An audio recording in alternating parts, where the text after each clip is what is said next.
జాతీయ కమిషన్లకు లగిచెర్ల బాధితులు, SC ST commission, మానవ హక్కుల మహిళా కమిషన్కు ఫిర్యాదులు. రైతులు కదా ఏం చేయలేరు, ఏం చేత కాదనుకుంటున్నారా? సెక్యూరిటీ లేకుండా కలెక్టర్ వచ్చారు. తిరుపతి రెడ్డికి 2 బస్సుల్లో పోలీసులు ఆడపిల్లలతో మిస్బిహేవ్ చేశారు. ఢిల్లీ వేదికగా గలం విప్పిన లగచెర్ల మహిళలు. ఆడపిల్లలను కొట్టే హక్కు ఎవరిచ్చారు? రైతులు కదా ఏం చేయలేరు, ఏం చేత కాదనుకుంటున్నారా అని మరో గిరిజన మహిళ నిలదీసింది.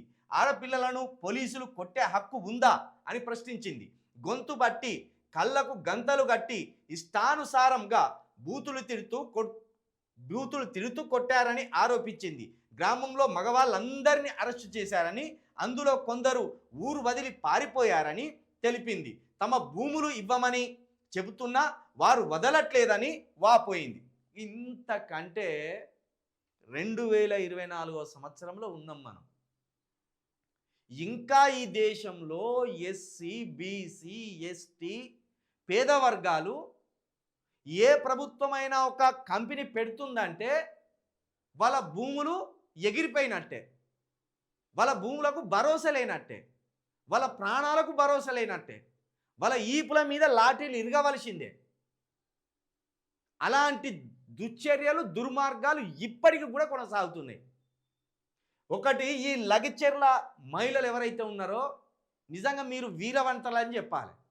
ఢిల్లీ దాకా పోయి ఈ రేవంత్ రెడ్డి అన్నదమ్ముల అరాచకత్వాన్ని రాక్షసత్వాన్ని గొంతెత్తి చెప్పడంలో మీరు నిజంగా సఫలమైంది. ఇక మీకు సాకలైలమ్మే స్ఫూర్తి కావాలి. రోకల్ బండలు ఎత్తాలే, నడుములు ఇరగొట్టాలి. రోకల్ బండలు ఎత్తాలే, కాళ్ళు ఇరగొట్టాలి. మీ భూముల మీదికి కానీ, మీ ఇండ్ల మీదికి కానీ, మీ శరీరాల మీదికి కానీ ఎవడన్నా కన్నెత్తి చూస్తే వాని కనుగుడ్లు బీకేర్రి. ఖచ్చితంగా మీకు ప్రాణాపాయం పొంచి ఉన్నప్పుడు మీరు కొట్టడంలో చంపడంలో ఏమాత్రం భయపడవలసిన అవసరం లేదు. ఏంది, ఆడపిల్లలను చూడకుండా కళ్ళకు గంతలు కట్టి ఇష్టానుసారంగా బూతులు తిడతారా, కొడతారా? ఎవడిచ్చిండు మీకు ఈ అధికారం? అంటే ఓట్లేసిన పాపానికి, రేవంత్ రెడ్డి గారికి ఓట్లేసిన పాపానికి ఈ మహిళల శరీరాలను కందిపేటట్టు కొడతారు, పైగా వాళ్ళని ఇష్టం ఉన్నట్టు బూతులు తిడతారా? ఇంకా పైగా 100 వాహనాలట ఈ తిరుపతి రెడ్డి గారికి. అసలు మరి ఈ తిరుపతి రెడ్డి ఇంత రాజకత్వం సృష్టిస్తా అంటే బట్టి విక్రమార్క, ఉత్తమ్ కుమార్ రెడ్డి మీరు నోట్ల బెల్లాలు పెట్టుకున్నారా? ఏమన్నా బెల్లాలు? మీరా మంత్రులు, లేకపోతే తిరుపతి రెడ్డి ఆ మంత్రి? మీ అధికారాన్ని అన్న మీరు సక్రమంగా నిర్వర్తిస్తుందో లేదో కానీ అధికారం లేని తిరుపతి రెడ్డి మాత్రం అపరిమితమైన అధికారాన్ని సొంతం చేసుకొని దుశ్చర్యలకు పాల్పడుతున్నాడు. ఎవడిచ్చిండు ఈ అధికారం? ఎక్కడిది ఈ అధికారం? వాళ్ళని కొట్టే అధికారం ఎవడిచ్చిండు? వాళ్ళని తిట్టే అధికారం ఎవడిచ్చిండు? వీళ్ళ భయానికి యువకులు ఆ గ్రామం విడిచిపెట్టి పారిపోవాలా బయటికి. అంటే గంత నిస్సహాయత స్థితిలోకి ఆ గ్రామాన్ని నెట్టేస్తారా మీరు? ఇది సిగ్గుచేటు కాదు ఇది? ఇందుక ప్రజాపరిపాలన అని చెప్పింది? ఇదా ప్రభుత్వం?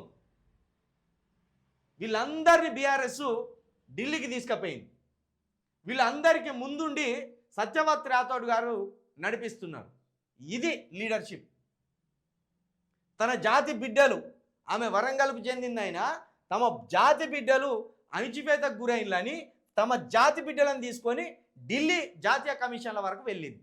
ఇట్లా ఈ సోయి ఉండాలి ప్రతి ఎస్టీ ఎస్సీ బీసీ లీడర్లకు. మీ జాతి ప్రజలకు ఏ నాడైనా ఆపద వస్తే మీ జాతి ప్రజల తరపున నిలబడితే ఖచ్చితంగా మిమ్మల్ని హక్కున చేర్చుకొని మీకు ఓట్లేసి మళ్ళా గెలిపిస్తారు. ఖచ్చితంగా తిరుపతి రెడ్డి తాట తీయవలసిందే, వాళ్ళ తమ్ముని తాట తీయవలసిందే, జాతీయ స్థాయిలో వాళ్ళని ఎండగట్టవలసిందే, ఈ న్యాయస్థానానికి వాళ్ళకి అప్పచెప్పవలసిందే.